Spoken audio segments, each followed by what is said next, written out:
When I drank alcohol, I did not regret the past, nor wish to shut the door on it. When I drank alcohol, I comprehended the word serenity, and I knew peace. No matter how far down the scale we have gone, when I drank alcohol, I could see how my experience could benefit others.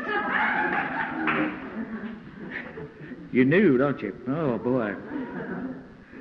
When I drank alcohol, that feeling of uselessness and self-pity disappeared.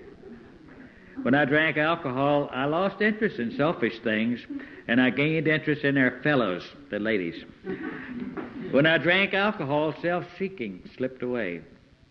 When I drank alcohol, my whole attitude and outlook upon life changed.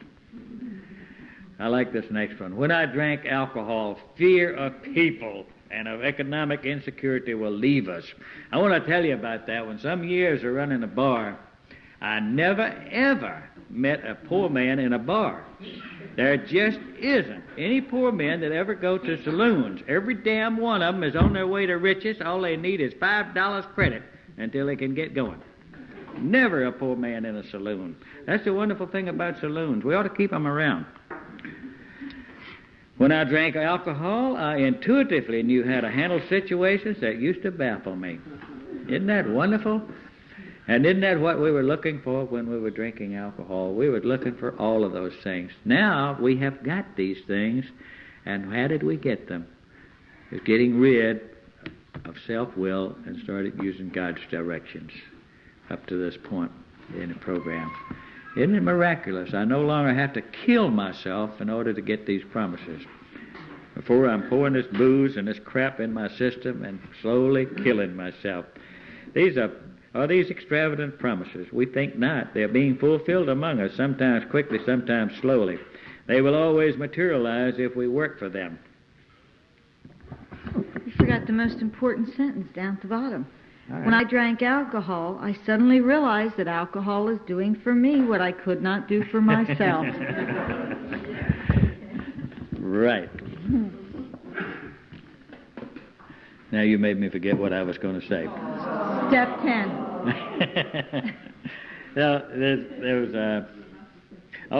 the one that used to bother me, and usually bothers most of us when we come into AA, this stupid promise here about economic insecurity will leave us. And I thought, they're crazy. What's this got to do with my economic security? Well, I found out they were right about that, and I'm not too sure how it works. It may be kind of like the fellow that had a big problem in wetting his pants. And it was so bad that every time you saw him, his pants was wet. And so somebody suggested that he'd go to a psychiatrist. And so he goes to a psychiatrist, and about a week later, 2 or 3 weeks later, they're walking down the street, and he sees this guy, and his pants are all wet. And they went up, and he says, well, I thought you were going to a psychiatrist about that. He says, I am. Well, isn't he doing you any good? He says, no, but so I no longer care. And maybe that's the way it is with the money. It's not as important as it once was. Now, one of the things that we were talking about it during the break, I have a little prayer that I have used a long, long time. It kind of fits some of these promises, I think. And it's a simple little thing, and it works so good for me, is simply, God, make me want what I've got. For so many years, I always wanted something else. I said, when my house is paid for, then I'll be happy. When I get that new car, then I'm going to be happy. When I get the new wife, that'll do it. I'll be happy then. And I got all of those things, and I wasn't happy. So I figured, if I would want what God has given me, then I can be happy. And the thing works. God, make me want what I've got. And sometimes I might want something else, and if I'm supposed to have it, it comes. I get it. My Al-Anon, she never worries about anything. I'm not too sure she has the intelligence to worry. But, where is she? Taking a nap. She's not here. I'm safe.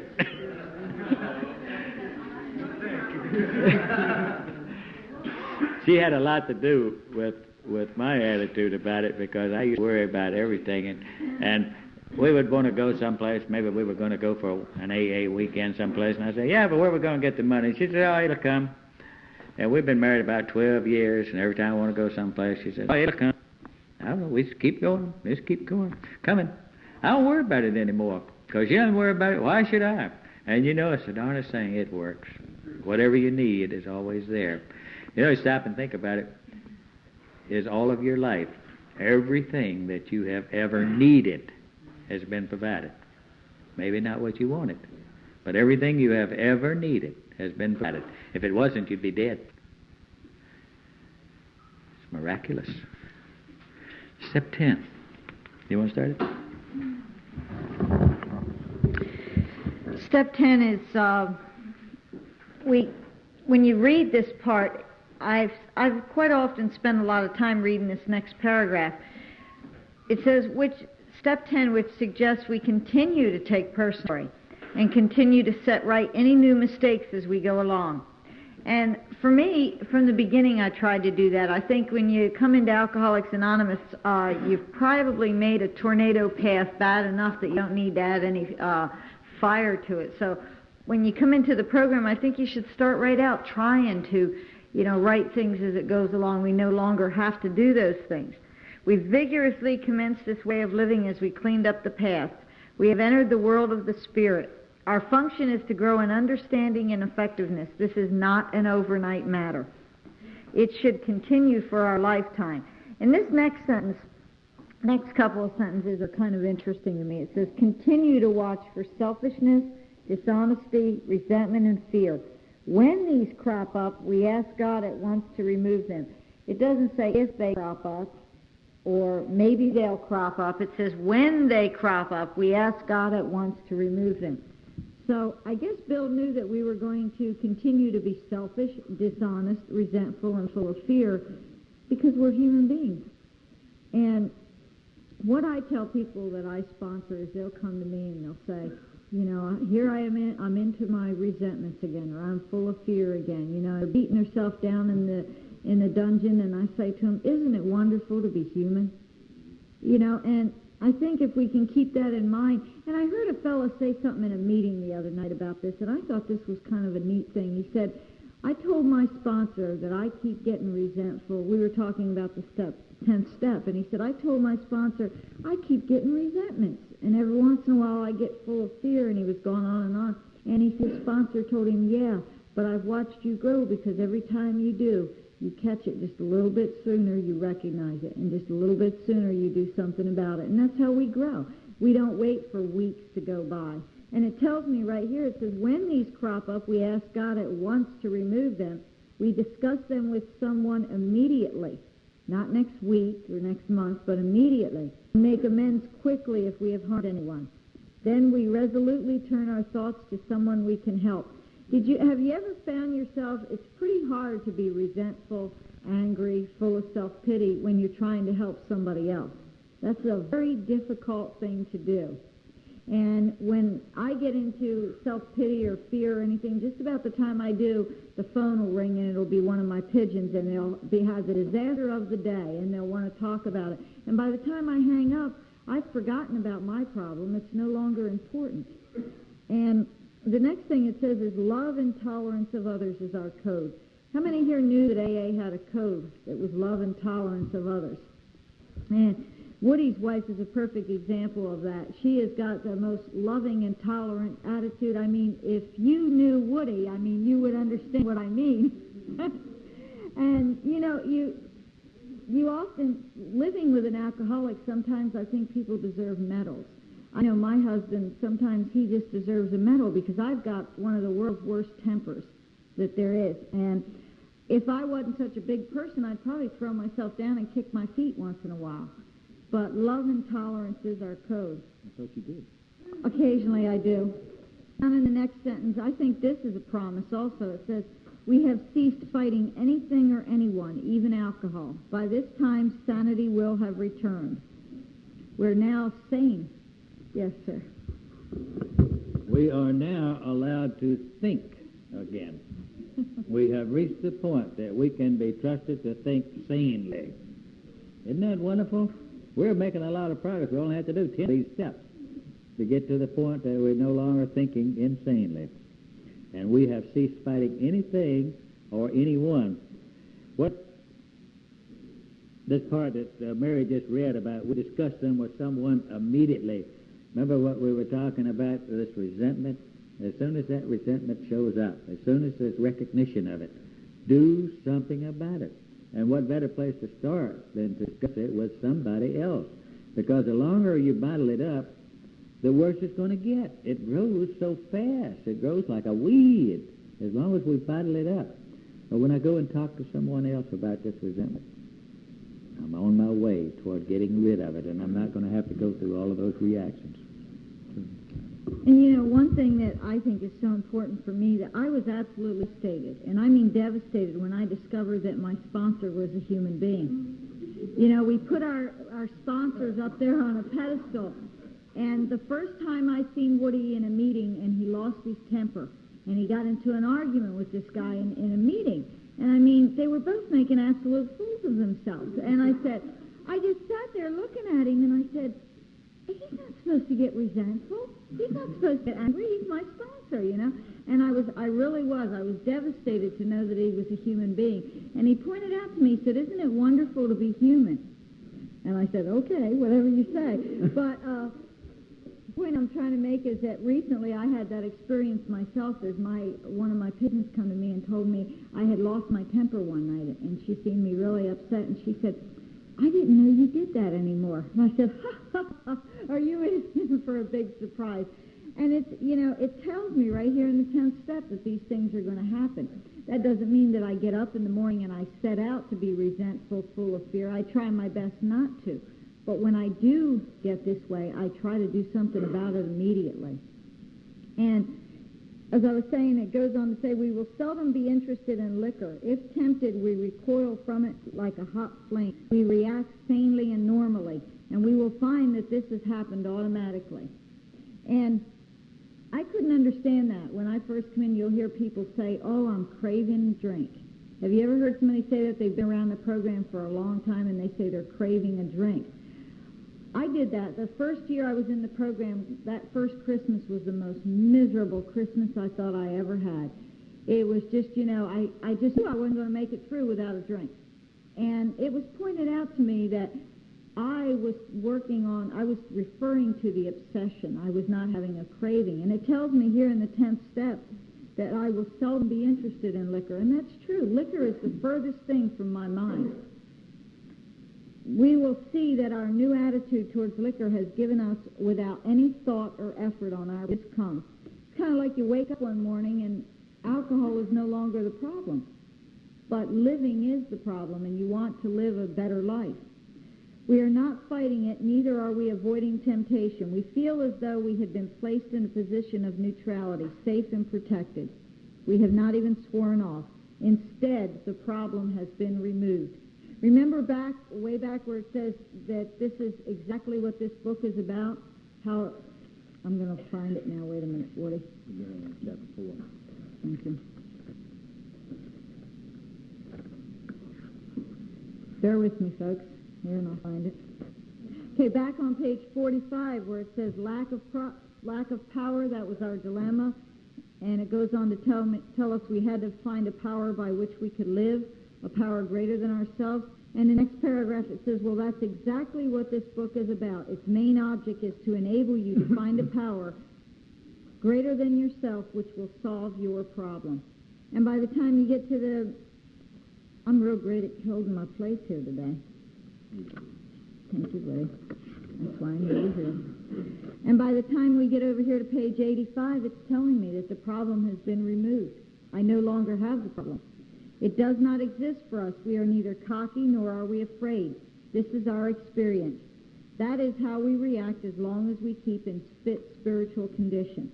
And this next sentence is so true. It is easy to let up on the spiritual program of action and rest on our laurels. We are headed for trouble if we do, for alcohol is a subtle foe. We are not cured of alcoholism. And it's so easy for us to say, well, tonight I don't feel like going to a meeting, or I don't feel like doing this, or I don't need those meetings anymore. I know what's in that book. And you know, before you know it, those things that we were talking about that lay just below the surface, they're back. I'm being a horse's butt, is what he calls it, and I'm being restless, irritable, and discontented. Why? I'm not helping others. And when I'm not helping others, I'm not giving away what I've got. And I will not keep it if I give it away.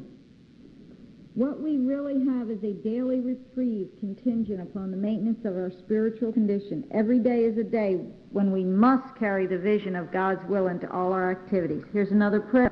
How can I best serve Thee? Thy will, not mine, be done. These thoughts must go with us constantly. We can exercise our willpower along this line all we wish. It is the place of the will. And I couldn't understand that when it said these thoughts must go with us constantly. But when you think about it and you're out there in the everyday world and somebody might push your buttons or pull your strings, you have to learn to remember to say little prayers like, Thy will, not mine, be done. You notice that it says that what we have is a daily reprieve contingent on the maintenance of our spiritual condition. I think what they're talking about here is our daily maintenance of our spiritual condition.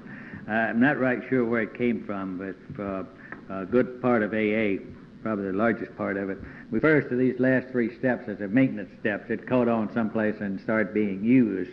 And Clarence used to tell me that these are not maintenance steps. And I have to agree with him. When I think about maintaining something, I think of an old house that every 5 years you give it a coat of paint. It doesn't really ever get any better. You just freshen it up a little bit every 5 years or so. And this is maintenance. These steps are construction steps. These are growth steps, these last three steps. I resent it when somebody refers to them as a maintenance step, and at every opportunity I make myself unpopular by an exception to it. The steps are too great. They're too important to be called simply maintenance, because it's more than maintenance. It may have come from the fact that in the 10th step, what they're talking about, there's a big word in that step called continue. Continue. Probably one of the most beautiful words in their program. Continue with what I have learned. Am I practicing the previous 9 steps, what I've learned about these 9 steps in my program every day? And am I using them all through the day and so on and so forth? Well, you know, if I do that, can I help but grow? I'm not going to just maintain a status quo or something like that. I'm going to grow, and I'm going to grow in spiritual understanding, particularly in the 11th step. It's got to be growth. Construction's growth steps, I think, are so much better. The 12th step is the same thing. They're two beautiful steps for that. They talk about this daily maintenance of our spiritual condition. We can exercise our willpower along these lines. All we wish is the proper use of the will.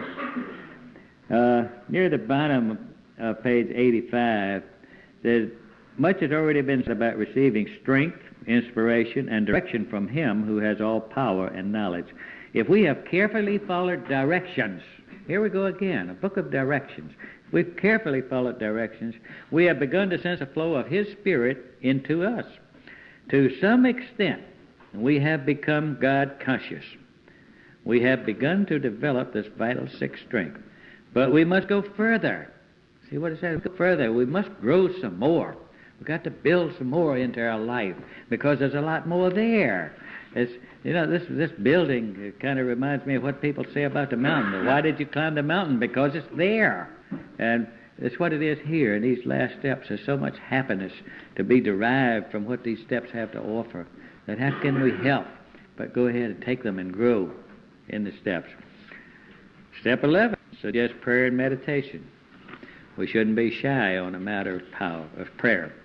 Better men than we are using it constantly. I never will forget one time when I was still drinking and I had this little saloon, and I had a morning habit of going out and embracing the toilet stool and look for the serial number that's down in the bottom of it. And one time I had been out there talking to this toilet stool, and I came back into the tavern, and one old boy from Georgia says, Woody, said, you're about the most religious person I ever saw in my life. I said, what the hell you mean religious? And he says, I heard you out there, and you saying, oh, Lordy, oh, Lordy. And that's about the size of it, you know. And that was about the extent of my 11th step in those days. And, in the 11th step, as we retire at night, we constructively review our day. Once again, it asks, were we resentful, selfish, dishonest, or afraid? Mary was talking about sponsors being human and pigeons being human and what have you. It's so true. We're not going to ever get over all these things. Nobody's going to reach perfection. If you do, we got a halo for you somewhere. Do we owe an apology? Have we kept something to ourselves which should be discussed with another person at once, especially a resentment? Were we kind and loving toward all? What could we have done better? Were we thinking of ourselves most of the time? Or were we thinking of what we could do for others? What we could pack into the stream of life? We must be careful not to drift into worry, remorse, and morbid reflections. I do this to this pigeon because she is the best doom and gloom woman that I have ever seen in my life. She says it's an old Italian custom. But it sure does make her unhappy. It is so easy to slip into that, isn't it? To see the worst. We hear so much doom and gloom. It's the end of the world. And, oh, God. You know, the world's getting better. Just like AA. You hear so many times, boy, AA is going to hell in a bucket. AA ain't going to hell in a bucket. It's better now than it's ever been. There's some things happening in AA I'm not real fond of, and there's some things that's happening in AA that I think are great. And I think AA is better than it's ever been, and it's getting better all the time. You know, back when all of those old fogies, when I came into AA, the average age around 55 to 60, and you couldn't get them to look at a big book. They know what it was. You know what got people started looking at big book is where younger people starting to come into AA because of more information. The younger people that's coming to AA today know how to study. They know how to use the tools to study with. Most of them have had more education, have had the advantage of better schools, going to school and that sort of thing. And I noticed it's the younger people who are interested in the book. They're saying, let's see the book, let's see what it says. And they're anxious. And I think those of us who are interested in the big book are growing by leaps and bounds. Marco tells me that there's about 82 of us here at this section of the Big Book Weekend. I don't think we've had over about 45 at any other. Down at Camp Florida, it's growing the same way. And I don't know, in your area, in our area, big book groups seem to be starting every day. Almost every day somebody is starting some kind of a big book group. And it's wonderful, and I think a lot of it has to do with the younger people that are coming to AA today. I found one thing: if somebody has been around AA for 25 years and they've never been in the big book of Alcoholics Anonymous, there's not much point in offering it to them, because they're going to say, I'm doing just fine. Who the hell needs it? And I say, that's right, I guess you don't. And 9 times out of 10, they're pretty miserable individuals. I don't care about talking to them anyway. You know, this program is great. This is a happy program. This offers us everything. We've been so miserable, and we've been down the road, and we've had bad experiences, and here we're offered something on a silver platter that's so good if we just follow the directions that's offered in this big book of Alcoholics Anonymous. If I sound like I'm preaching about it, you're right, I am, because I think it's important. Said, after making our review of the day, we ask God's forgiveness and inquire what corrective measures should be taken. Now, here's the advantage of these other steps, and this 10th and 11th step, that when we review our day here, the 11th step in particular, when we review this day, say, well, I got that resentment at that old boy. So what am I going to do about that resentment? Well, you do what you learned in the first 9 steps of this program. You do exactly the same thing you did in the 4th step. If necessary, write it down again. Nothing wrong with writing it down again. Resentment, why, and how are you reacting to it? And the first thing you know, you're going to say, hey, that's the same way I reacted to all that junk when I was drunk. And here I am doing the same thing again.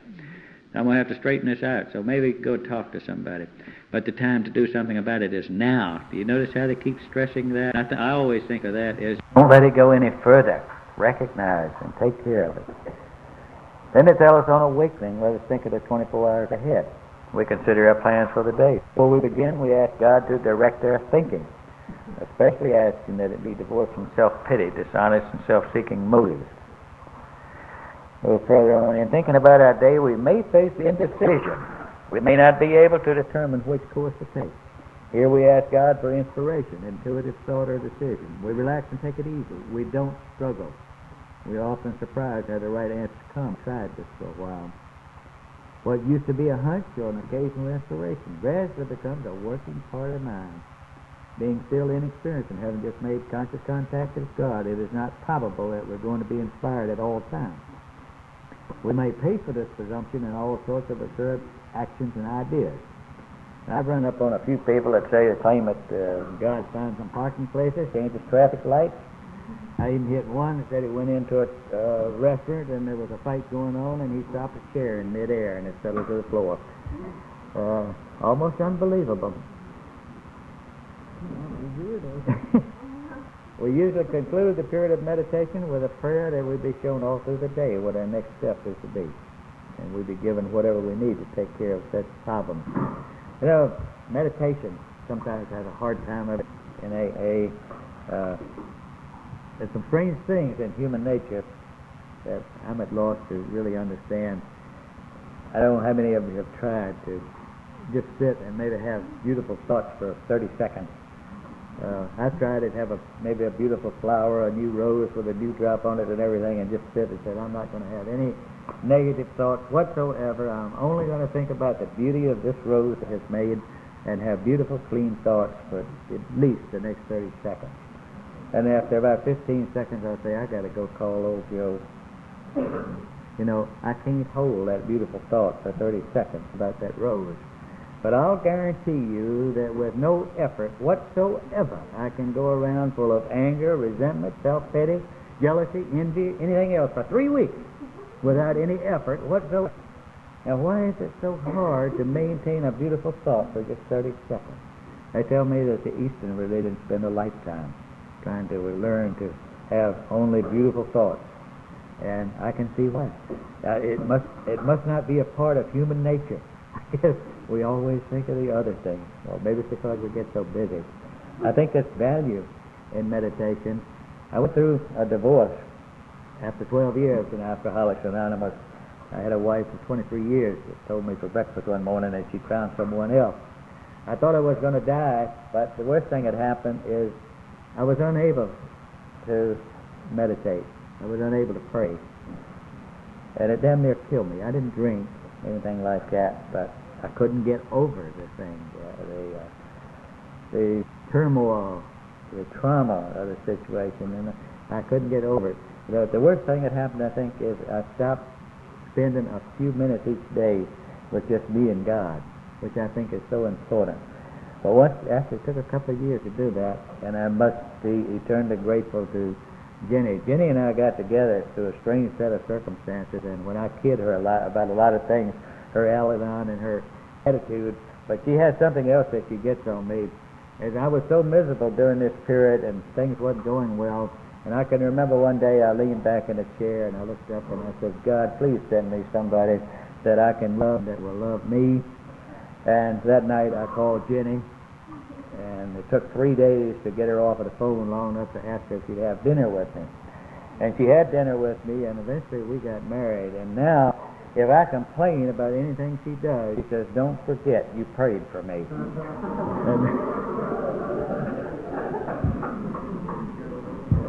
But, you know, isn't this a case of perhaps I might have gotten over my turmoil if I had prayed sooner? I don't know. But it seems like it when I prayed, God did for me what I didn't know how to do myself. And it worked out pretty good. We have a very happy life. The wife I was married to before was not interested in Al-Anon at all. She didn't go to Al-Anon. Jenny has been in Al-Anon longer than I've been in AA. I want to tell you there's a big difference. It makes a big difference if they're going to Al-Anon. I am so grateful that she goes. She has her own program, and I wouldn't dare interfere with it. I'm frightened of that and the other, but she knew I'm not going to interfere. And I don't interfere with their pigeons either. But it's a whole new way of living. This 11th step, things start to happen to us automatically. You don't have to put much effort into it. We have practiced these things, and good things start to happen. Good life comes along.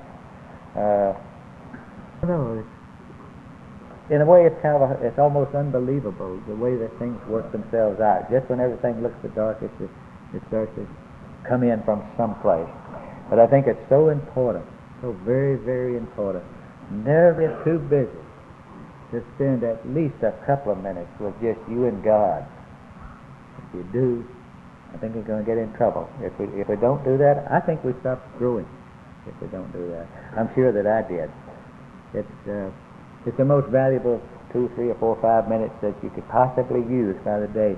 Isn't it amazing how many people get too damn busy to do it? You wonder how many people are doing it. And it's worth so much to it. Yes, ma'am? This 11th step has been so important to me. I always make sure that I get up a few minutes early in the morning so that I can take a few minutes, so that I got the dog laying next to me, and the dog knows every morning when I get up I'm going to go sit in my quiet place, and he always comes and sits next to me. And it's the darnest thing, he won't move, just sit there very quietly until I'm finished. But quite a while back, I went through a very difficult time, and you know, all of us alcoholics, we're real good actresses and actors, and I was real upset tonight, and so I went and I said, I'm going to bed. I got a box of tissues, and I was going to go cry myself to sleep. I had made up my mind about that. This was the end. So I went into bed and I laid down, and I said, now before I go cry myself to sleep, I got to say my evening prayers. You can't cry yourself to sleep unless you do that.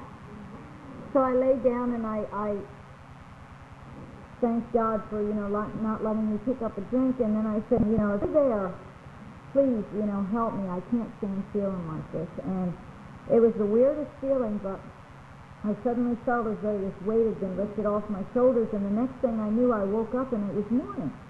And I obviously didn't cry myself to sleep, but the point that I'm trying to get to is that even sometimes if we can't talk to God the way we think we should, or that we think that we're not doing it right, is what I'm trying to say, is if you just take a few minutes, sometimes just taking that few minutes, what I tell the people I sponsor is, if all you can say is thank you, then damn it, say thank you. If you can't clear your mind like what he was talking about, don't try, but at least say thank you for not letting me pick up a drink today, or say please don't let me pick one up, whatever. Keep it pretty simple. It tells me down at the bottom of page 87, as we go through the day, we pause when agitated or doubtful and ask for the right thought or action. We constantly remind ourselves we are no longer running the show, humbly saying to ourselves many times each day, thy will be done.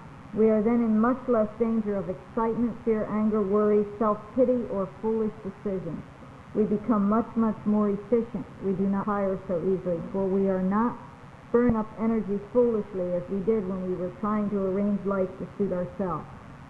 I don't know about you, but I get real wore out trying to get everybody to do what I want them to do.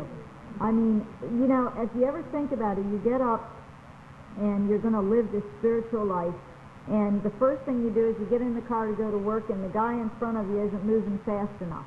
So you start blowing your horn, as Woody says, the air turns blue inside the car, and you're off to a great day. You're just off to a great day. And it's amazing if you can just relax, take it easy. And it's not easy to do all the time, but when you do, your day goes so much nicer, and you're not tired, and you're not wore out. And it tells me right here, it says it works, it really does. In this next sentence, we alcoholics are undisciplined. Isn't that, I don't know about any of you, but I have to every day practice at not losing my temper, and not being angry, all the things, practice these principles in all my affairs, and it really does take a lot of practice. Go ahead, Daphne. That ends the session for today. I think we're going to have a tonight. We're going to have a